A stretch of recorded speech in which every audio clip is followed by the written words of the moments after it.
Hey, what's good with you, man? You know what I'm saying? I know it's been a while since I posted, but you know what I'm saying? I had to take a small hiatus, but I'm back. You know what I'm saying? I want to just touch base right now on the AFC and NFC championship game. I know it ended in a whole lot of controversy. You know what I mean? I'm not one that's big on conspiracy theories or anything like that, but you know what I'm saying? I just want to take a look at the facts because, you know, I'm a fact checker and that's what I like to do, you know what I'm saying? And there's a lot of smooth brain people who might not agree with what I'm saying and they're not conspiracy theorists, you know what I'm saying?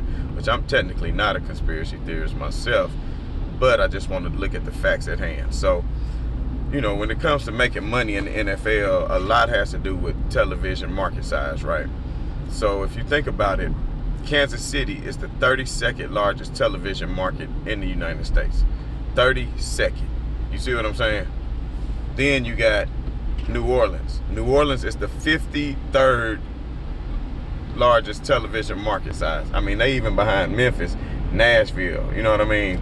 So if you think about it, these are two of the smallest markets other than Jacksonville Jaguars that the NFL has, especially when it comes to ratings and revenue, you know. And then you got to think about it. Los Angeles is only second to New York in television market size. Los Angeles is the second biggest market there is, behind New York. And then you got to think about it. Boston is number 8. And, you know, Boston going to consist of all that New England area, you know what I mean, for the Patriots and all that. So the NFL know they're going to get more ratings and more money and make it more marketable if they got an East Coast and a West Coast viewership. So you got New York, the New York market, the Boston market and all that. Then you got the huge LA market, which is going to make them a ton of money. So you go back to the calls that were so egregious.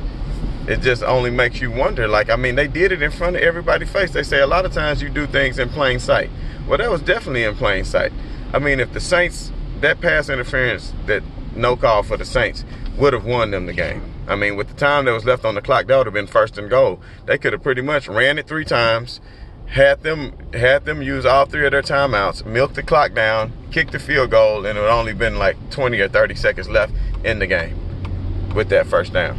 So the referees were well aware of that. So you got to think about it, you know. And then the calls for the Patriots, like the slap for Tom Brady, the slap in the helmet. I mean, you really going to sit up there and call that as a personal foul in a playoff game like this? I understand you want to protect the head and do all those things, but I see plays all the time where athletic quarterbacks or black quarterbacks or whatever you want to call it get murdered out here, but nothing ever happens. You know what I mean?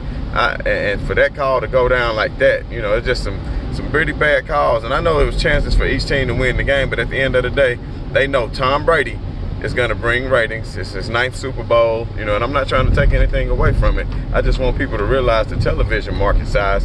And I'm not saying the NFL went out there and did it on purpose, but you could, you know, subconsciously do a lot of things. Just like superstars in the NBA get certain calls that other ones don't. You know, that's why my Memphis Grizzlies, they never get calls. Everything goes against them. That's why Fizdale a few years ago said take that for data, because he tired of the disrespect and the no calls. But you know what I'm saying? I'm not saying it's necessarily conscious. It could be subconscious. But either way it goes, those calls was terrible.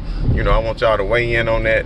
You know, let me know if you think it's a conspiracy theory to keep larger market teams. If you go back and look at the history, which I'm gonna have to go back and see, I can't really remember Super Bowl or our finals, NBA finals, that didn't include a large market team. The only one I can think of off top is St. Louis and Tennessee. You know, those was pretty 2 small market teams at the time, you know. So sometimes you can't do anything about a team making it. That just is what it is. But I'm gonna go back and do research and maybe post some. But share your comments below. Put your comments in. Let me know what's going on. You know, tell me your opinion. And you know, I'll come back for some Super Bowl analysis against, you know, the Rams versus the Patriots, my picks, my thoughts, you know, who's going to win and whatnot. And I'll also be making a LeBron James video very soon about the Lakers and how they've been faring without LeBron and, you know, their outlook on the rest of the season. So this is B News saying right on to the real, you know what I mean, and death to all fakers and smooth brain people, you know what I'm saying? I'm out.